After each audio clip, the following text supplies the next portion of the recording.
এই মুহূর্তে সব থেকে বড় খবর আপনাদের জানিয়ে রাখবো, একেবারে শিয়ালদা কোর্ট চত্বরে কংগ্রেস বিজেপির ধস্তাধস্তি। যে ছবি দেখাচ্ছি এই মুহূর্তে আপনাদের, বিজেপি নেতা রাকেশ সিং এর ট্যাংরার বাড়ি থেকে তাকে গ্রেপ্তারের পরে কিন্তু আজই শিয়ালদা কোর্টে তোলা হয়েছিল। তাকে শিয়ালদা কোর্টে নিয়ে আসার সময় কোর্ট চত্বরে জমায়েত করেন কংগ্রেস এবং বিজেপির সমর্থকরা।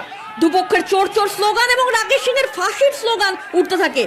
এরপরই শুরু হয় বিজেপি কংগ্রেসের ধস্তাধস্তি। ঘটনাস্থলে মোতায়েন রয়েছে বিশাল পুলিশ বাহিনী।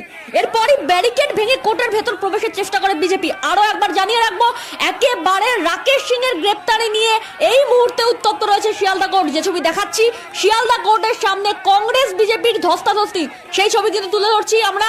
একেবারে রাকেশ সিং এর গাড়ি ঢোকার সঙ্গে সঙ্গে কিন্তু বিজেপির তরফে এবং কংগ্রেসের তরফে কিন্তু স্লোগান উঠতে থাকে। বিজেপির তরফে চোর চোর স্লোগান উঠতে থাকে এবং কংগ্রেসের তরফে কিন্তু পাল্টা রাকেশ সিং এর ফাঁসির দাবি করতে থাকে। সেই সময় কিন্তু বিজেপি সমর্থকরা একেবারে ব্যারিকেড ভেঙে কিন্তু কোর্টের ভেতরে ঢোকার চেষ্টা করে এবং সেই সময় কিন্তু কংগ্রেসের সঙ্গে বিজেপির ধস্তাধস্তি বাঁধে। ইতিমধ্যে কিন্তু শিয়ালদা কোর্ট চত্বরে রাকেশ সিং এর প্রবেশের আগেই কিন্তু অনুমান করা হয়েছিল যে ধস্তাধস্তির সিচুয়েশন তৈরি হতে পারে, সেই জন্যই কিন্তু সেখানে বিশাল পুলিশ বাহিনী মোতায়েন করা হয়েছিল এবং তা সত্ত্বেও কিন্তু সেখানে বিজেপি কংগ্রেসের ধস্তাধস্তির ছবি আমরা একেবারে তুলে ধরছি আপনাদের সামনে। রাকেশ সিং এর গ্রেপ্তারি নিয়ে বিজেপি কংগ্রেস ধস্তাধস্তি, উত্তপ্ত রয়েছে গোটা শিয়ালদা চত্বর।